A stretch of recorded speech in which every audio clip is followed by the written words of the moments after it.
America में शादी करके ग्रीन कार्ड लेना अब पहले जितना आसान नहीं रहा। अब हर डॉक्यूमेंट पर शक किया जा रहा है और हर इंटरव्यू में घंटों पसीने छुड़ाए जा रहे हैं। और अगर आपकी शादी सच्ची भी होती है ना, जेन्युइन भी होती है, तो भी ऑफिसर आपको शक की निगाह से देख रहे हैं। क्यों? क्योंकि अब सरकार इस पूरे सिस्टम में फ्रॉड को पकड़ने के लिए और भी ज्यादा सख्ती बरत रही है। तो आज की इस वीडियो में हम आपको बताएंगे कि मैरिज बेस्ड ग्रीन कार्ड के लिए क्या क्या नए नियम आए हैं और असली कपल्स को कैसे तकलीफ हो रही है और ग्रीन कार्ड शादी से लेना अब कितना मुश्किल हो गया है। तीनों क्वेश्चंस का आंसर आपको देने वाले हैं, बहुत आसान भाषा में बताएंगे, आपको फैक्ट्स बताएंगे, नए नियम बताएंगे और बताएंगे कि क्या चेंजेस हुए हैं 2025 में। नमस्कार, मेरा नाम है नेहा उपाध्याय और आप देख रहे हैं एनबीटी टेक इट। पहले क्या होता था कि जब कोई अमेरिका में किसी यूएस नागरिक से शादी करता था तो I-130 पिटीशन भरते थे, फिर उसके बाद इंटरव्यू होता था और अगर सब कुछ सही लगता था तो ग्रीन कार्ड मिल जाता था। हाँ, थोड़ा सा टाइम जरूर लगता था लेकिन चीजें बहुत स्ट्रेट फॉरवर्ड थी। लेकिन अब क्या हो रहा है कि हर चीज का एक्स्ट्रा वेरिफिकेशन हो रहा है, सोशल मीडिया प्रोफाइल्स तक को चेक किया जा रहा है और कभी कभी तो सरप्राइज होम विजिट भी हो रहा है। मतलब अब USCIS ने ये मान लिया है कि अब हर शादी सस्पिशियस है और जब तक ये साबित नहीं हो जाता है कि वो जेन्युइन है, हर एक शादी को, हर एक कपल को डाउट की नजर से देखा जाएगा। अब इंटरव्यू में जो सवाल पूछे जा रहे हैं वो सुन के खुद जो कपल हैं वो ये सोचने लगते हैं कि हम सच में मैरिड भी हैं या फिर नहीं। यानी कि ऐसे ट्रिकी सवाल पूछे जा रहे हैं जिसका आंसर देने में कपल के पसीने छूट जा रहे हैं। पूछा जा रहा है कि आपके टूथपेस्ट का ब्रांड क्या है, बेडरूम में कौन किस साइड पर सोता है, पिछली बार साथ में छुट्टियां कब मनाई थी और कहां पर मनाई थी। और अगर आप इन क्वेश्चंस का आंसर अलग अलग देते हैं, यानी कि आपके स्पाउस ने अलग दिया रिस्पॉन्स और आपने अलग रिस्पॉन्स दिया, तो समझ जाइए कि आपके ग्रीन कार्ड पर रेड फ्लैग लग गया है।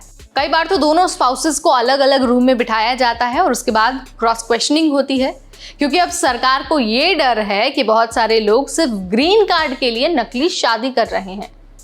अब इस सख्ती का सबसे बड़ा जो नुकसान है ना, वो उन कपल्स को हो रहा है जो सच में शादीशुदा है, जो जेन्युइन है और वो सिर्फ एक अच्छा और एक सुरक्षित फ्यूचर चाहते हैं। जो पेपर वर्क में परफेक्ट नहीं है लेकिन रिश्ते में सच्चे हैं, उन सबको भी दिक्कत हो रही है।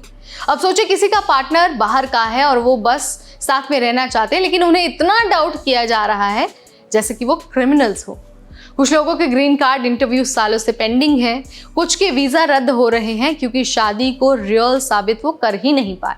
और हाँ, इमिग्रेशन लॉयर की फीस अलग से लगती है, पेपर प्रूफ अलग से लगता है और मेंटल स्ट्रेस जो होता है वो तो अलग से ही होता है। अब सरकार इतनी सख्ती क्यों कर रही है, ज़रा इसके बारे में जान लीजिए। तो देखिए, हर साल हज़ारों नकली शादी के मामले पकड़े जाते हैं। कुछ लोग पैसे लेकर शादी करते हैं, वो भी सिर्फ ग्रीन कार्ड के लिए। वहीं कुछ एजेंसीज हैं, वो शादी फिक्स कराने का धंधा करती हैं, वो भी सिर्फ इमिग्रेशन फ़ायदे के लिए। लेकिन अब USCIS ने कहा है कि हम हर केस को शक की निगाह से देखेंगे और एविडेंस की डिमांड ज़्यादा करेंगे। मतलब अब इमोशनल बातों से काम नहीं चलने वाला है, बात होगी सबूत की, डिटेल की और लीगल क्लैरिटी की।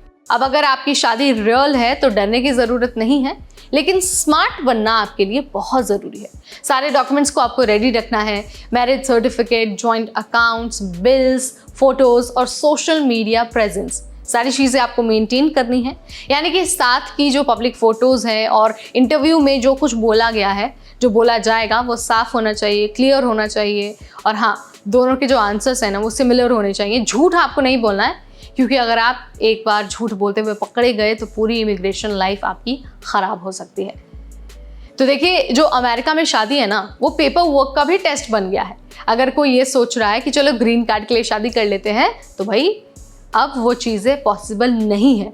अब सिस्टम आपसे हर छोटी बड़ी चीज़ का प्रूफ मांगेगा और अगर आप जेन्युइन नहीं होते हैं तो आपको ग्रीन कार्ड तो नहीं मिलेगा, वीज़ा स्टेटस तो आपका रद्द हो ही जाएगा, साथ ही आपका परमानेंट बैन भी लग जाएगा। तो यहाँ पर मैंने बहुत आसान भाषा में आपको सब कुछ आई होप बता दिया है, समझा दिया है कि कैसे अब जो मैरिज बेस्ड ग्रीन कार्ड का सिस्टम है कैसे टफ हो गया है, कैसे स्क्रूटनी बढ़ गई है और आपको ये भी बता दिया है कि आप आराम से बिना किसी दिक्कत के ग्रीन कार्ड लेने के लिए क्या कुछ बातें फॉलो कर सकते हैं। वीडियो अगर आपको अच्छा लगा है तो इसे लाइक और शेयर करना बिल्कुल ना भूलें। इस वीडियो में फिलहाल इतना ही। Till then, this is me Neha Upadhyay signing of.